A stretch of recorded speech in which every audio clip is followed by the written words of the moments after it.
Salut la team, j'espère que vous allez bien. Aujourd'hui, on a notre bon vieux monsieur Macron qui va parler et qui va rajouter, je pense, un nouveau confinement. Mais c'est pas le souci. Le souci, c'est que les salles de sport, elles restent encore fermées. Ça fait depuis septembre-octobre, je crois qu'elles sont fermées et ça commence vraiment à devenir long. Et aujourd'hui, du coup, j'ai décidé de vous faire une petite vidéo pour vous aider et pour vous expliquer surtout à comment trouver des alternatives aux machines qu'on avait à la salle et comment arriver à faire les mêmes exercices chez vous. Le but de cette vidéo, du coup, c'est pas de refaire exactement des machines chez soi, c'est de trouver quelque chose qui ressemble le plus, qui fait travailler le plus, entre guillemets, et qui surtout rapproche la technique d'utilisation pour trouver quelque chose de vraiment très similaire et l'adapter à ce que vous avez chez vous. Le but, c'est pas une fois d'avoir un 50 mètres carrés et de caler autant de machines qu'on veut, c'est par exemple, moi là, j'ai un petit 10-12 mètres carrés, on va dire, dans ma cuisine, gros maximum pour m'entraîner. Donc ce serait pour vous donner aussi des petits conseils, avoir un espace qui est quand même assez réduit, mais pouvoir travailler le maximum de choses, parce que les salles, on n'est pas prêt d'y retourner. Et avant de passer aux fameuses explications, je vous laisse quand même un tout petit moment pour aller vous abonner, pour laisser un commentaire ou pour me rejoindre sur ma page Instagram, le 9e coach. Ça m'aiderait vraiment et ça me donnerait aussi de nouvelles idées pour de nouvelles vidéos et de savoir comment vous aider parce que c'est le plus important. Je fais pas ça pour moi parce que sinon je le ferai pas tout simplement. Donc voilà, n'hésitez pas à me donner des idées aussi de ce que vous voulez voir sur la chaîne, sur la page Insta et sur tout, même sur Facebook aussi, hein. J'ai un Facebook, la page le 9e coach a été créée il n'y a pas si longtemps que ça. Donc voilà, je vous invite à me proposer ce que vous voulez en commentaire sur la page Facebook ou sur la page Insta.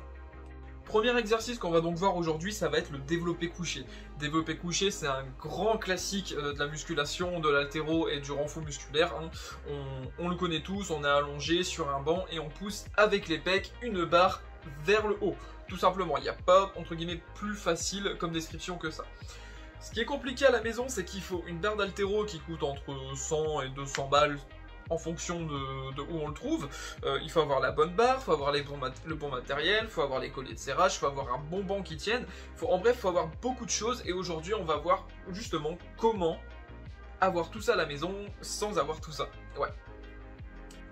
Le but aussi, c'est de rappeler que le développé couché n'est pas forcément un exo qu'on fait avec une barre. On peut le faire avec des haltères, on peut le faire juste avec des poids, des kettlebells, on peut le faire aussi avec des élastiques, on peut le faire avec beaucoup de choses. Le but ici, c'est de vous montrer qu'on n'est pas obligé d'avoir énormément de matériel pour pouvoir le faire. Premier conseil que je peux vous donner, ça va être de tout simplement surélever votre dos avec une petite pile de coussins. On va pas aller chercher des DRM sur le développé couché avec cette méthode-là, entre guillemets, parce que là, ça va être blessure assurée. Mais si on s'entraîne avec du poids qui a 10-15 kg, alors qu'à la salle, vous étiez dans les 50-60, ça va largement le faire. C'est juste pour rappeler la sensation et pour pouvoir trouver, entre guillemets, une petite alternative. On va juste prendre une pile de coussins, la mettre sous notre dos, on aura le dos surélevé et on aura une capacité de mouvement qui sera supérieure juste au développé couché sur le sol directement. En parlant du développé couché sur le sol, ça peut être aussi une excellente alternative, mais on va pas pouvoir bouger autant que si on était sur un banc. On pourra pas partir comme ça, on sera bloqué avec la perpendiculaire ici, voire même à la parallèle, ça dépend de comment vous le prenez, mais on sera juste bloqué en fait avec le sol, on pourra pas aller chercher plus loin que ça. Ça reste un bon exercice, ça reste une bonne alternative, mais encore une fois, au niveau du mouvement, on n'aura pas un mouvement qui est complet. Deuxième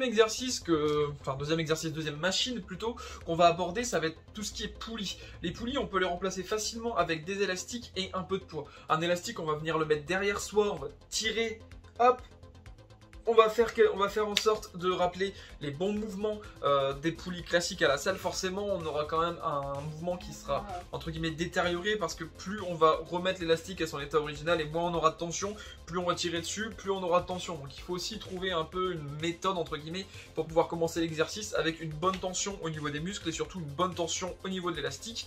Mais il faut doser en même temps pour qu'à la fin ce soit pas trop dur et que la tension au niveau de l'élastique ne soit pas tout simplement trop forte pour vous. Troisième exercice qu'on peut aussi aborder, ça va être la presse à jambes.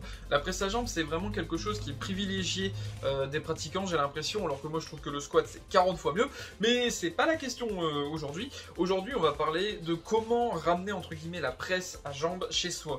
Ben, en fait, c'est tout simple, il faut juste utiliser une serviette et changer le mouvement entre guillemets. On va pas aller pousser, hop, revenir pousser comme on le fait avec une presse à jambes classique, on va juste venir tenir la serviette avec ses bras et on va pousser le plus fort possible avec ses jambes. C'est une autre technique d'hypertrophie ou même juste une autre technique de travail, tout simplement, qu'on peut utiliser à la salle.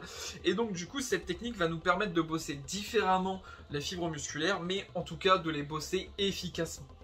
Cette technique entre guillemets de travail, ça s'appelle de l'isométrie.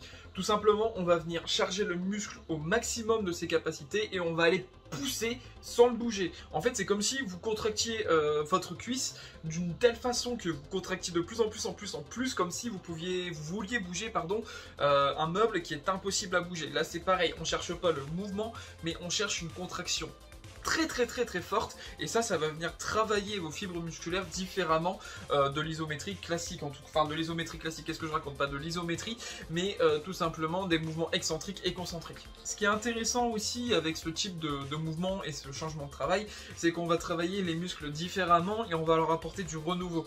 Toujours travailler en concentrique, excentrique, c'est bien, il n'y a aucun souci là-dessus, ça je le dénigrerai jamais, mais apporter des nouvelles techniques d'entraînement dans votre routine, tout simplement, permet de mieux vous développer, d'habituer votre corps à de nouveaux exercices, à de nouvelles méthodes et de pouvoir accéder au stade supérieur et de vous débloquer dans votre stagnation, si je peux dire ça comme ça.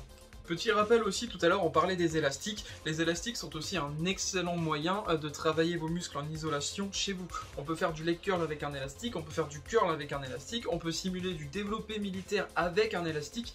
Les élastiques c'est vraiment très intéressant et bien dosé, on peut vraiment travailler correctement. Cependant les élastiques, c'est ce que je disais tout à l'heure, au bout d'un moment votre corps va vouloir plus de charge, et plus de charge, les élastiques au bout d'un moment ça stagne. Donc c'est pour ça que les poids, c'est toujours très intéressant d'en avoir aussi en plus des élastiques. Alors maintenant on va aussi parler de tout ce qui est poulie avec des tirages verticaux et des tirages frontaux, si on peut dire ça comme ça, du rowing quoi tout simplement. Entre le rowing et le tirage vertical, là on peut tout simplement utiliser une barre de traction, tout simple. Au lieu de faire un tirage comme ça et on va venir tirer avec les dorsaux, on va juste faire une traction poids de corps et là ce sera pareil. On va utiliser à peu près les mêmes muscles, à 2-3 différences près, et encore j'en suis même pas sûr.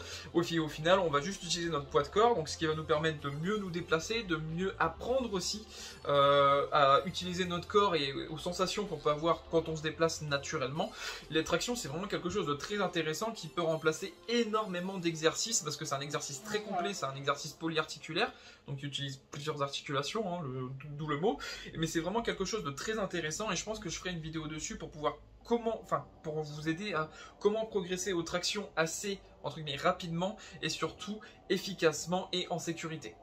Voilà, donc je pense avoir fait le plus gros entre guillemets des machines. Il y a encore énormément de machines, mais avec les techniques que je vous ai données, ça s'adapte à peu près aux 3/4 des machines qu'on peut trouver en salle de sport.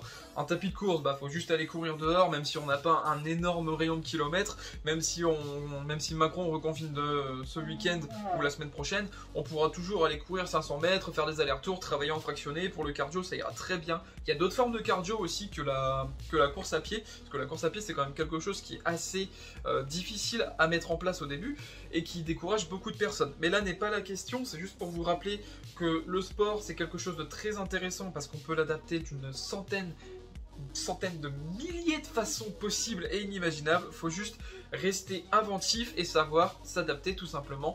C'est ce que le sport essaye de nous inculquer depuis je sais pas combien de centaines de milliers d'années. Voilà, c'est tout pour moi. Je vous rappelle encore une fois à vous abonner si ce n'est pas déjà fait parce que ça m'aide énormément à savoir où je vais et à savoir comment je peux vous aider. Et on se retrouve pour une prochaine vidéo. Force à vous!